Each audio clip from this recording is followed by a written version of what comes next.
I'm not a big birthday celebrator. I'm not the type to make a big thing and invite all my friends out or throw a party. My close friends know this, so usually I'll do something more low-key with my family or close friends 1 year in. Particular after I went to dinner with my family, 3 of my friends were texting me trying to make plans to go out and do something, not out to bars or anything. We were only 19 at the time and didn't have fake IDs. My friend Jay has a Jeep, so he suggested we go night off-roading on one of the trails about a half hour from our houses. It was this really huge state park that had trails big enough to off-road on. He had done it before. Technically you're not allowed to, but past dark, nobody's in those woods. Since my birthday's in July, the days are really long. It doesn't get pitch black until around 9 o'clock, and I'd say that was around the time we started heading over to the park. My friend Carl brought a bunch of weed, and my other friend, Joey, brought a handle of vodka to celebrate my birthday. The plan was to hotbox the car in the middle of the woods and just get really up. Jay wouldn't be partaking in the alcohol since he was driving, so Pez to start an hour the entrance to the state park's parking lot would be conned off, but since there's no night security guards, it's easy to just get out and move one of the cones and drive around it. We just were on the lookout for any cops before entering the parking lot. Once we passed the entrance, there was a somewhat long stretch of a narrow one-way road with woods on either side, and then eventually it led to the big open parking lot, which also was surrounded by woods on 3 sides and then baseball fields and a playground on another. Jay knew exactly where to go to get to the trails, which were technically for walking, but they were plenty wide enough to drive on. According to him, we made sure there were no cops sitting in the parking lot before entering the trail. Though once we were on the trail, Jay turned his brights on to have better visibility. Some parts of the trail were definitely very bumpy and tight, where he'd had to drive slowly to be sure not to scrape any trees or bushes on either side. The trails were not made for cars after all, so caution was necessary. It was definitely fun at first, where the trail would open up, where there would be drops. The bumpiness of the ride made it fun, almost like an amusement park ride. Carl lit up the joint he rolled and started passing it around. When we were deep enough into the trails, Jay stopped the engine and turned off the headlights. We sat in the car with the music playing and the bottle being passed around. The music was pretty loud, too, so when all of us thought we heard something from outside, genuinely went silent and looked at each other. Jay turned off the music, and we all said basically at the same time, "What was that?" Or "Did you guys hear that?" We all agreed it sounded like a high-pitched screaming. Jay turned the headlights back on, but we didn't see anyone in front of us. Still, we wanted to move out of that immediate spot, so we drove a little further down the trail. Once we stopped again, we agreed it might have been a female fox we heard from here on. We hung out with the music a bit lower. We were just chillin', making mixed drinks. At one point, my friends while sang me happy birthday really loudly as a joke. Eventually I had to go pee, so I just got out of the car and took a few steps off the trail into the woods. Midstream, I heard what I swore were footsteps nearby. I cut it short and went back into the car, telling my friends I heard footsteps. Jay turned on his headlights again, and he and I, being in the front seats, were the first ones to scream when we saw somebody standing about 10 feet in front of the car on the side of the trail. It was a woman with her hood up. We expected her to do something, but she just stood there. Jay rolled down his window and asked, "You all right?" The woman then backed slowly into the woods until she was out of sight. It was at this moment that Carl in the back somehow, while zonked out of his mind, noticed something horrifying. I still remember the moment he said, "Guys, we're surrounded," and all of us started looking around in the woods, and there had to be at least 3 other people dressed in sweaters with the hoods up on different sides of the car, all looking at the car, though mind you, this was not a cold night. It was the middle of July. They were all standing right off the trail in the woods. Carl in the back seat screamed, causing us to turn around and see a man standing right outside the back windshield, looking in the red glow from the tail. Lights created this creepy red glow in the guy's deadpan expression. I screamed, "Get us out of here, just go." And Jay listened. He put the car in drive and went as fast as he possibly could over the various rocks and bumps in the trail. We were all freaking out, and the way off that trail took way too long. But when we finally reached the pavement again through another exit of the dirt trails, I know we were all relieved. Jay, the most sober out of all of us, told the rest of us, who were either drunk or really high, that we're going straight home. We've thought about whether those people were just a group of young adults hanging out deep in the woods like we were, but it wouldn't explain all of them just creepily staring at us standing still, nor would it explain one of them standing directly outside the back windshield, looking inside the car, or the fact that they were all wearing hoodies on a summer night. We also realized that scream-type noise we heard most likely wasn't a fox, after all, and probably had something to do with them either way. Off-roading in those woods at nighttime was never an idea. We floated again. Music. I'll never forget my little sister's 5th birthday, but not for a positive reason. It was at a tea room type place that did princess parties for kids' birthdays. I didn't want to participate in any of the activities or princess interactions since I was worried about people thinking I was a baby like a typical tough 6th grader. Instead, I was playing on my DS in a chair in the hallway when a random woman approached me and asked, "Hey, you're Gloria's kid, right?" Gloria is my mom's name. So I told her, yeah, this lady tells me that she's my Aunt Sarah and that I was probably too little to remember the last time we saw each other. She started talking about how big I had gotten and asked how I was doing in school. I was pretty used to these kinds of interactions with relatives, so I didn't question it at all and gave the usual answers. Sarah then told me that she brought a large dollhouse as a birthday present and needed help carrying it out of her car. She told me that she also had brought another cake and offered me the first slice if I helped her.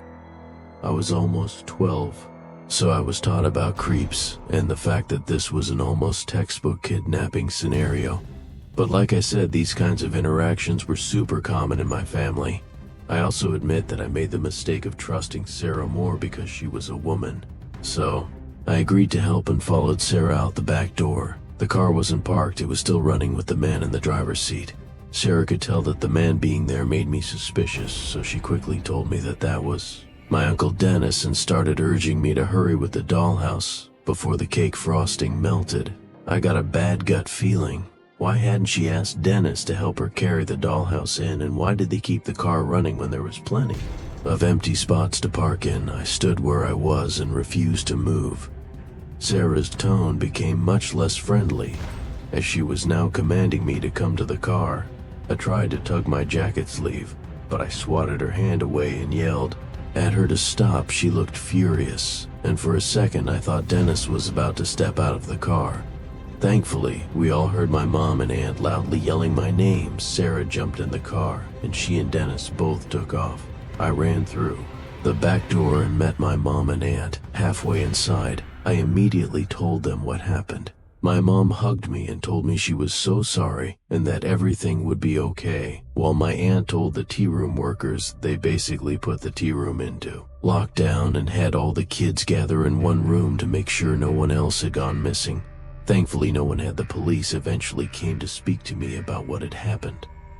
I told them as much as I could about Sarah and Dennis. The police officers I spoke to promised me that they would get back to me and my mom if they found out anything new, but we never heard anything back from the police about Sarah or Dennis or whatever their real names were. As far as we know, they've never been caught. I still have no idea how Sarah knew my mom's name.